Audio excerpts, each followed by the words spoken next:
Alright guys, I got a joke for you.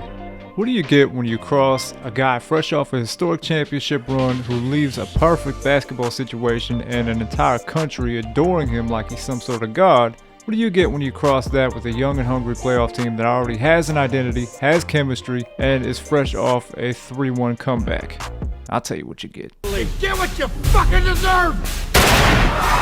All jokes aside, the Denver Nuggets absolutely earned their spot. They're on fire and they've got all the right amount of momentum right now heading into the Western Conference Finals. And that Clippers collapse, I think we're going to be talking about that for years to come. Of course, there was a similar collapse in the East for the Milwaukee Bucks. Long story short, we are down to 4 teams and it's an interesting matchup on both sides. So let's go ahead and get into it. Starting off in the Eastern Conference, I'm a little bit torn with this one because we have the Miami Heat and the Boston Celtics, and this is a really tough matchup. The most important aspect for the Celtics is if and when we see a return of Gordon Hayward and what kind of shape he's in, assuming he comes back. On top of that, how does he fill in with the rest of the team? I mean, he's been a team first guy all year. He really hasn't been too much of a ball stopper. He's actually been, with respect to Kimball Walker, probably the Celtics' best playmaker when he is healthy. And he's a guy that can knock down open shots and add to the spacing for the Celtics. My concern for the Celtics is their ability to rotate. I mean, they're a very well-coached team and they're capable of playing great defense. They've got two really good on-ball defenders in Jaylen Brown and Marcus Smart. And while that'll definitely help you with checking Jimmy Butler in one-on-one situations,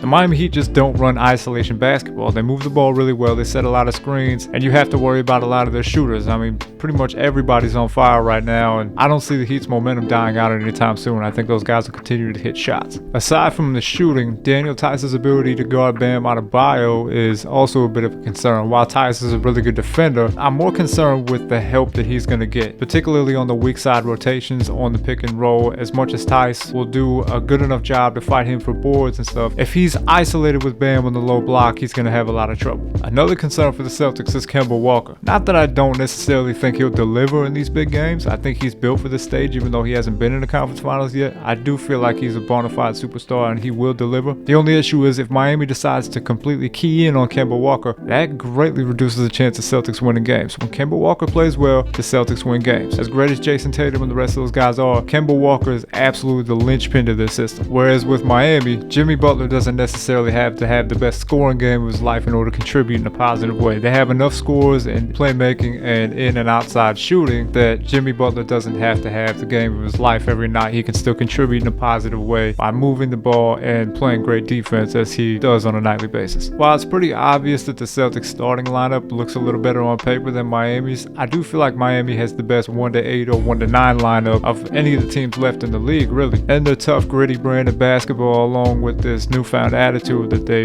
really don't fear anybody at this point, I feel that plays the X factor and that provides a huge edge for Miami here. That said, I do think this series goes the distance. The Celtics are not just going to back into a corner. I feel like this series will definitely be competitive on both sides. Boston is more than good enough to have some big games. I don't expect any blowouts. I think this whole series will be close games, but I think it goes the distance. And as of right now, I'm taking the Miami Heat in 7. Now in the Western Conference, we have the Denver Nuggets taking on LeBron and the Sunshine Gang. Now, everything about this matchup and everything about these rosters on paper suggests that I should lean the Lakers' way, but I can't help but question a few things about this matchup, and I really don't trust the Lakers. Now, LA should be the favorite because they have LeBron and Anthony Davis, and they put this team together with the intention to contend for the title and obviously win it. And the Denver Nuggets look more like a borderline playoff contender, not so much a title contender before this run, but they've gotten hot at the right time and they've got all the momentum in their favor, and I don't see any reason why they can't continue. Now, one thing that obviously plays into the Lakers' favor is that Anthony Davis provides basically the best defensive matchup possible for Jokic, who really hasn't been stopped by anybody else he's faced so far in the playoffs. Not only that, but the ageless wonder in LeBron continues to prove that he is one of the most dynamic players in this league, even at the ripe age of 35. And one could make the easy argument that Denver really doesn't have a LeBron stopper on the roster. I mean, LeBron's not the type of guy you're going to stop anyway, but you can at least game plan for his matchup and hope to contain him. That should be Denver's approach here. They have a combination of guys between Jeremy Grant, Paul Millsap, and Torrey Craig to throw at LeBron at any given time, and should be enough to present challenges to LeBron offensively at any given moment. The case is similar with Anthony Davis in that you can use Paul Millsap and Nikola Jokic as well. I understand Jokic isn't the greatest defender in the world and not the best matchup for a quick and athletic Anthony Davis, but he has definitely improved defensively and should be able to do enough from possession to possession to at least keep AD from having a monster night. While the Lakers do have a couple of big men that match up better for Jokic than the Clippers bigs, I'm still a little bit concerned that they're going to be able to stop Jokic's outside scoring and playmaking. Not only that, but the Lakers really don't have anybody to stop Jamal Murray either. The only thing that would stop Jamal Murray is his own inconsistency, and that seems to have gone out the window throughout this playoff run. All that being said, it still does feel like the Lakers should be the consensus and common sense pick. I mean, if you had asked me this 2 months ago, I definitely would have gone with the Lakers, maybe in a sweep, but frankly, I just don't trust them, and the Nuggets have given me every reason to trust them so far in this run. All they've done is come back from deficits and fight their way back in the series, and I don't think they're going to have to this time around. And with that said, I'm going to take the Nuggets to win the West. So where we're at right now, if I'm being completely honest at this very moment, I've got a Denver Nuggets and Miami Heat NBA Finals, and as some of you guys know, Dylan and I are kind of secretly campaigning for that to happen just because I like the idea of a goofy matchup in the finals, but I do genuinely believe these teams are going to win their respective conferences, and I think this is the NBA Finals we're going to look forward to. Definitely not what anybody expected, but I think it's going to be a good one. Now, I'll gladly eat my own words, and if it's some different matchup, whether it be Celtics, Lakers, or what have you, I wouldn't be that surprised, and I'll definitely admit I was wrong again, but here we are. Be sure to like and subscribe and all that good shit, and take the time to check out full episodes of Full Court Bresh with Dylan and I available on YouTube now for further analysis and breakdown. No matter what happens, these conference finals should be a good one, and looking forward to seeing it, and I will check in with you all for the NBA Finals.